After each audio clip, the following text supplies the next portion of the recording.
Hi everyone, if you enjoy what I do, then I think you'd enjoy my short collection of short stories, available now on Amazon. Please make sure to subscribe and consider becoming a Patreon. Enjoy the video!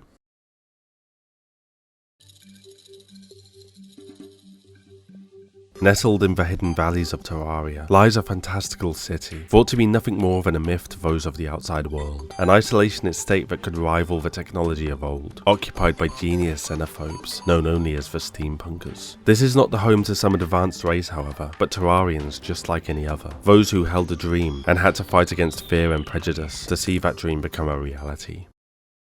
By the lizards long ago, however, the terrain can be extremely dangerous. Right, time to die!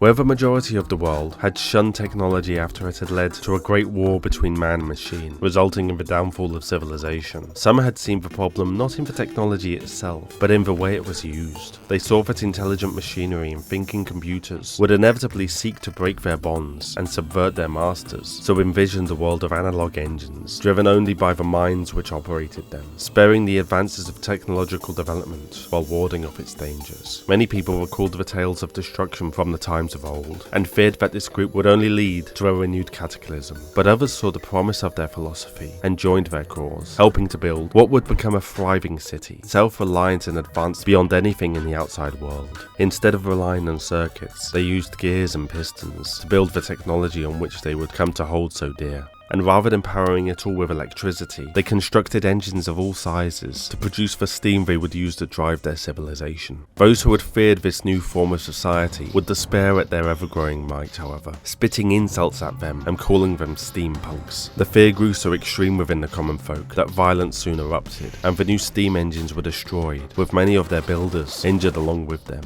This, it would transpire, would be a turning point for the fledgling civilization, for they had created such machines that could swiftly quell their enemies and corral them into obedience. But were they to do this, then those who had feared them would only be proven right, and they would be no different to the machines of old who had subjugated humanity. Instead, they would spare the townfolk and flee to find a new home, one where they could shape their own future. Their exodus was hard fought though, for in their haste to escape, they were left with minimal provisions, and what machinery they'd been able to save was cumbersome and heavy. They had taken one thing from those who had driven them out, however, the name they had all been called at one point or another. They would take this insult for themselves, using it as a rally cry to prove that they were able to achieve anything they desired, even cross the land with no supplies to speak of, and rebuild from nothing. And so it was. They would come upon a river valley free of the corrupt scourge, which they would henceforth call home, and despite the long hard weeks of fleeing from discrimination, not one of them had perished in the crossing. Soon enough, the steampunkers would have a camp established, and from there they would log nearby woods, mine the surrounding area, and create canals from the river, which they would use to begin construction of a new city. Over the coming years, the city would grow, its population increasing, and their technology would only continue to advance. But in all of this time, they would adhere to a strict isolation from the world around them, with steampunkers only very rarely venturing out into the open world, and absolutely no outsiders allowed into the city. For an outsider to merely be aware of the steampunks' existence was too much, and these interlopers would more often than not be captured, only to live out the rest of their days, unable to tell a soul of what they had found. Even so, occasionally a traveller would slip away and return with tall tales of a city, a mess with pipes and cogs and gears, but somehow elegant and beautiful in its own way,